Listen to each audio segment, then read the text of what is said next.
ਇਹ ਤੇਰੀ ਤੇ ਮੇਰੀ ਹੋਂਦ ਦਾ ਇੱਕ ਯੱਗ ਸੀ। ਧਰਮ ਕਰਮ ਦੀ ਸਾਖੀ ਤਾਂ ਬਹੁਤ ਪਿੱਛੋਂ ਦੀ ਗੱਲ ਹੈ। Say I am growing old, but add, Jenny kissed me. तो आज एक नहीं बहुत सारी कविताएं होने वाली हैं, तो चलिए शुरू करते हैं। कविता पढ़ने वालों में इग्नाइट हो जाता है ना, संक्रामक बीमारी है ये। हमरे राम के धर्म न पूछें, इतनी कृपा करे रहे। तुम चाहत हो भाईचारा, उल्लू हो देखे लागे दिन में तारा, उल्लू हो। सबसे पहली पहचान नौकरी से तय होती है और सबसे आखिरी उपयोगिता बेरोजगारी में। कविता अंधकार के क्षणों में ईश्वर से हमारे लिए प्रार्थना करती है, और प्रार्थना में जब आप बुदबुदाते हैं तो कई बार कई कविताएं आपका सहारा बनती हैं।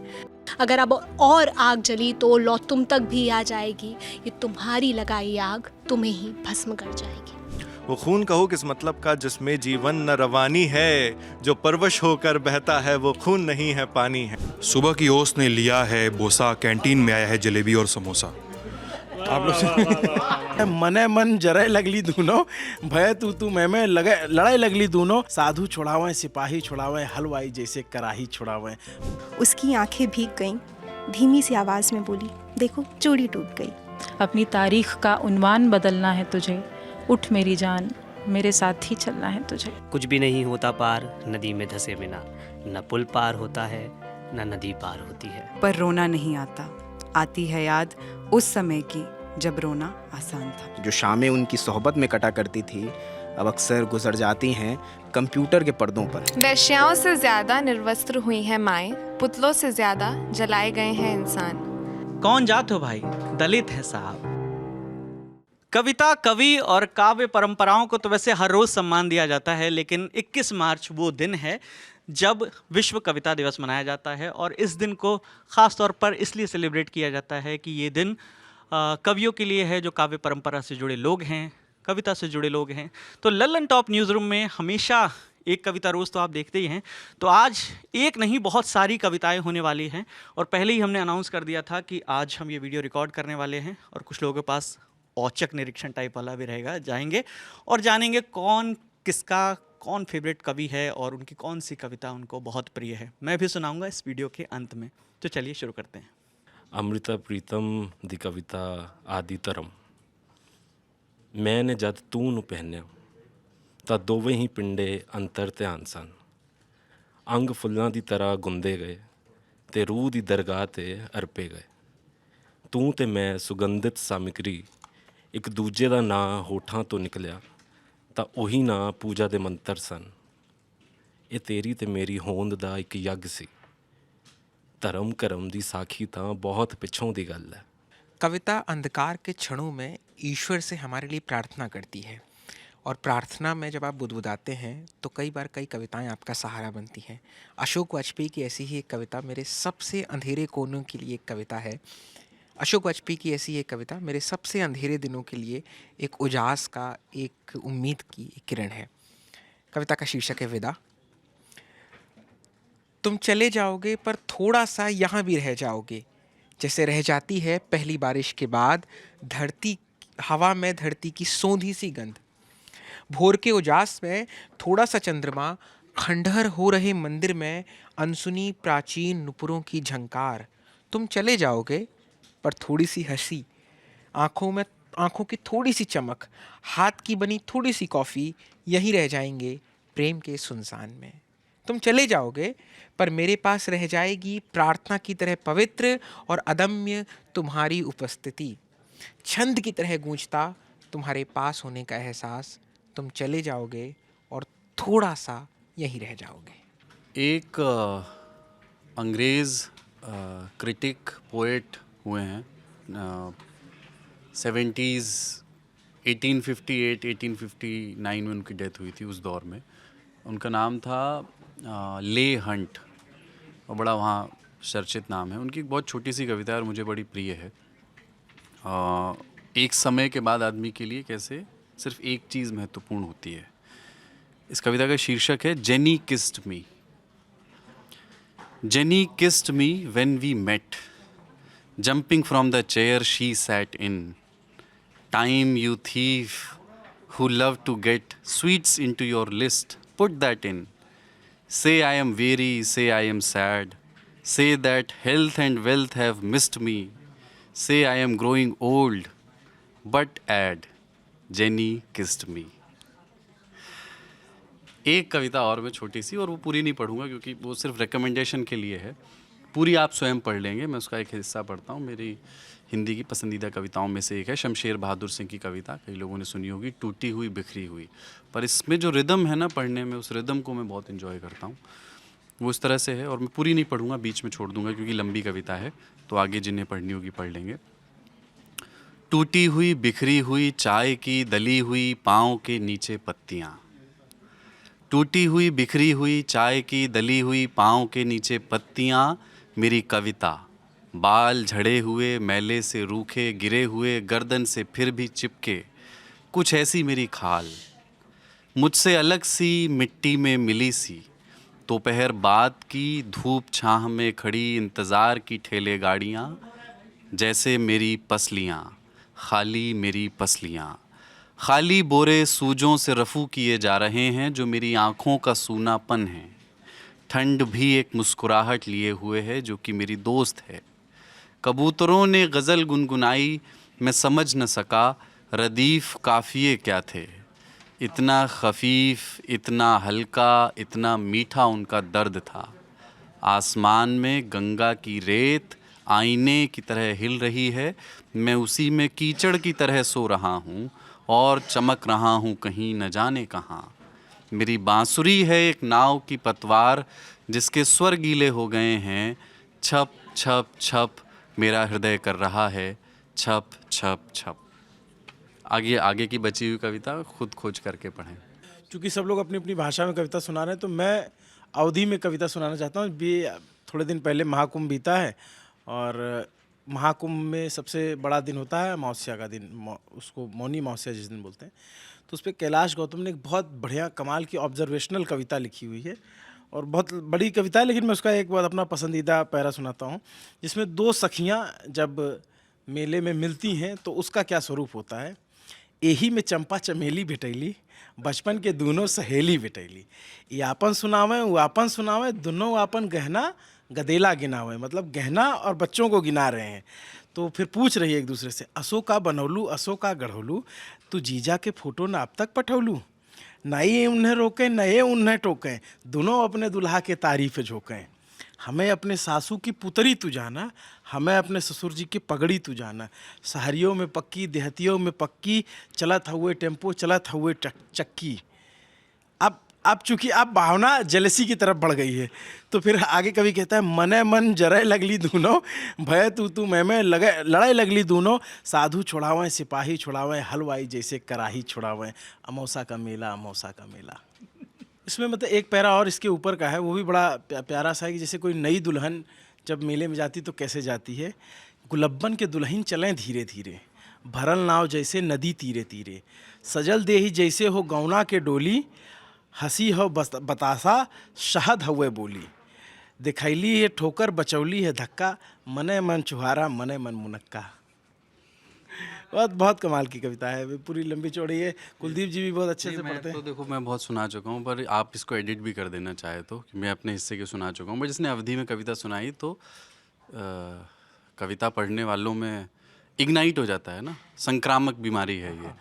तो आद्या प्रसाद उन्मत्त नाम से अवधि में बहुत सुप्रसिद्ध कवि हुए हैं।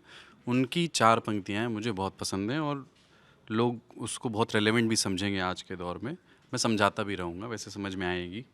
लड़के राह निहारत हुई हैं, चल जीव आपन गांव चली। यानी लड़के राह देख रहे होंगे, चल जीव यानी अपना मन, चलो अपने गांव चलते हैं। लड़के राह निहारत हुई हैं, चल जीव आपन गांव चली। ई आपन सरधा के मंदिर, चल धुरियाए पाँव चली। यानी धूल भरे पाँवों से बढ़ते हैं अपनी श्रद्धा के मंदिर की ओर।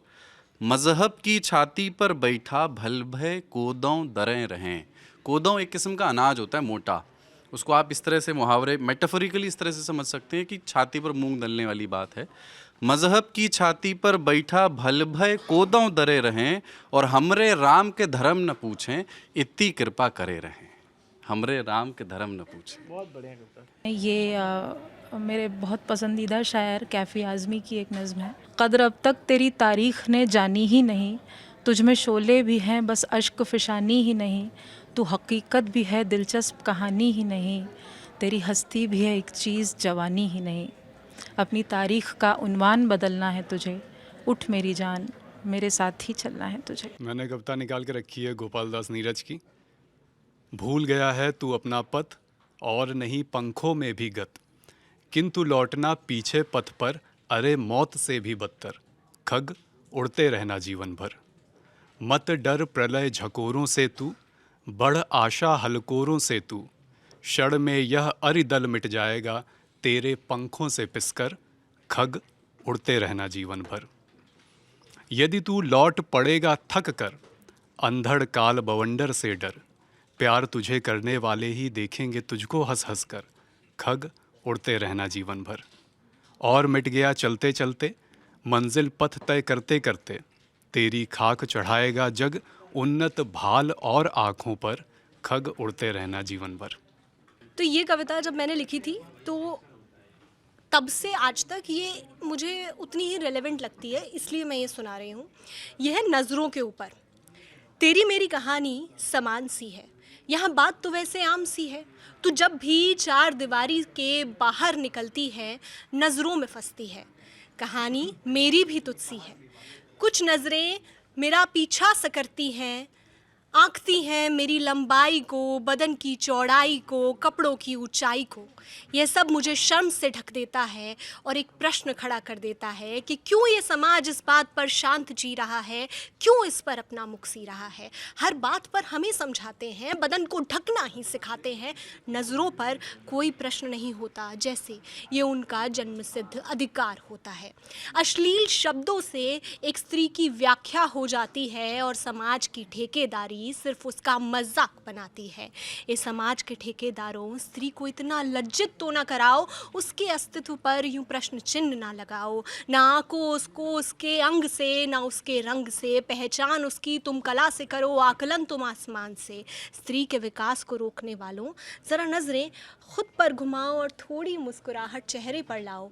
अपने हृदय की दरिया दिली स्त्री के विकास के सहयोग में दिखाओ, सहयोग में सिर्फ उसके पथ पर रोड़े बनने का कार्य बंद कर जाओ और ज़रा राष्ट्र प्रगति में हाथ बढ़ाओ। बहुत हुआ अब रोकना, बहुत हुआ अब टोकना, अब तो उसे आग में मत जलाओ, अगर अब और आग जली तो लौ तुम तक भी आ जाएगी, ये तुम्हारी लगाई आग तुम्हें ही भस्म कर जाएगी। जब हम रफ़ीक शादानी साहब को सुनते हैं तो उनका जो अंदाज़ है बड़ा ठेठ और बिल्कुल ऐसा लगता है कि सामने ही बातें कही जा रही हैं।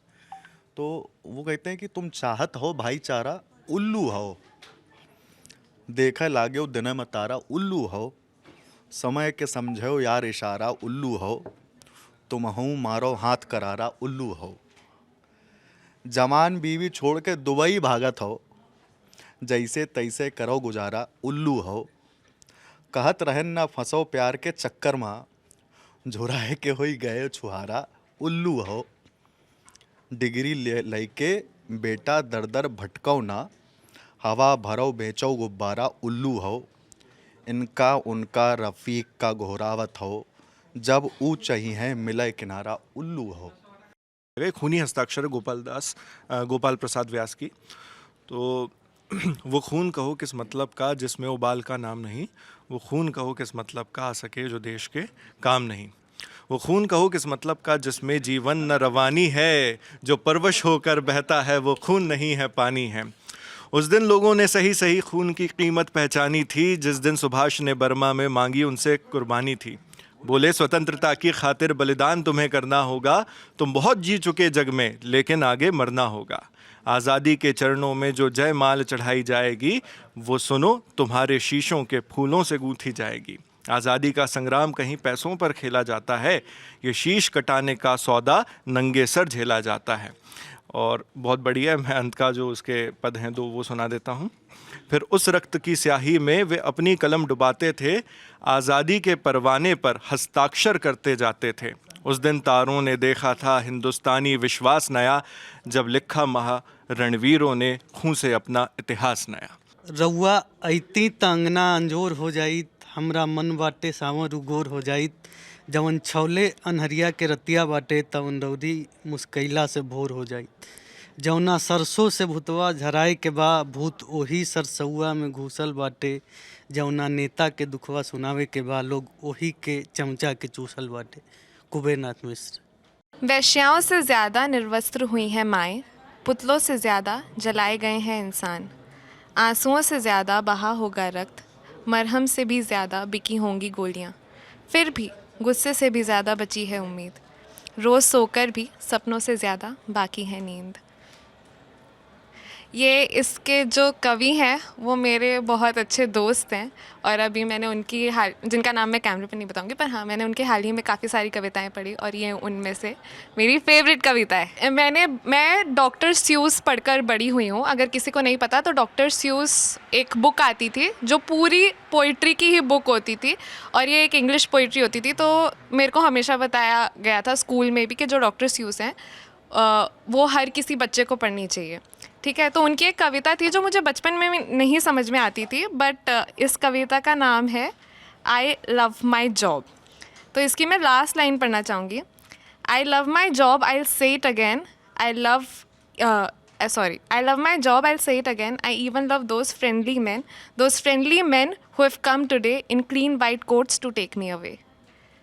So Dr. Seuss always does the job and I still read him. I still love those books whenever I am sad and मैं जब भी दुखी होती हूँ तो मैं वापस उन्हीं किताबों के पास वापस जाती हूँ और वो पढ़ती हूँ दोबारा से। तो ये कविता है पार, नरेश सक्सेना की। पुल पार करने से पुल पार होता है, नदी पार नहीं होती।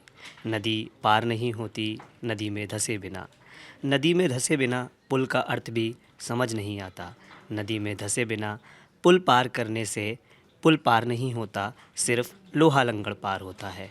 कुछ भी नहीं होता पार नदी में धंसे बिना। न पुल पार होता है न नदी पार होती है। ठीक है, तो ये मेरी रचना है। पहले रोना आसान था क्योंकि भेद था और संपर्क सीमित था। संपर्क जो अब टूटी सड़कों सा जुड़ा हुआ है। सड़कें जिन पर गाड़ियाँ तब चलती हैं जब बाकी सब रास्तों पर भीड़ हो। भीड़ वो जो तब थी जब रोना आसान था क्योंकि एक चिड़िया, कुछ पेड़, अधखिले फूल और कोहरा था जो छूट रहा था। अब एक दुनिया के कुछ टुकड़े हर दिशा में हर दिन थोड़ा थोड़ा छूटते हैं। टुकड़े जिन्हें हम केवल देख सकते हैं, जो हमें पकड़ते हैं। टुकड़े जिनसे टुकड़ों में मिलना होता है। अब घोंसले, जड़ें, कोपल और ठंड छूटती है, पर रोना नहीं आता। आती है याद उस समय की जब रोना आसान था। यार मुझे अभी ऐसे तो कोई याद नहीं आ रही है कोई कविता, है ना, लेकिन बचपन से जो सुनते आ रहे हैं और पढ़ते आ रहे हैं, मतलब बचपन में पढ़ी थी जो, वही याद है। उसकी 2 लाइन बता देता हूँ। वो ऐसे होती थी कि वीर तुम बड़े चलो चले चलो, सामने पहाड़ हो शेर की दहाड़ हो, वीर तुम ना डरो, बड़े चलो चले चलो। पराग पावन की कविता है कि सबसे अच्छी देह युद्ध में नष्ट होती है और सबसे अधिक मस्तिष्क बेरोज़गारी में। सबसे अच्छी बेत बबूल की बनती है और सबसे टेढ़ा मजाक बेरोज़गारी का बनता है। सबसे सुंदर रात प्यार के हिस्से में आती है और सबसे कठिन दिन बेरोज़गारी के। सबसे पहली पहचान नौकरी से तय होती है और सबसे आखिरी उपयोगिता बेरोज़गारी में। ये गुलजार साहब ने किताबों पे लिखी है और ये ऐसे है कि किताबें झांकती हैं बंद अलमारियों के शीशों से, बड़ी हसरत से तकती हैं।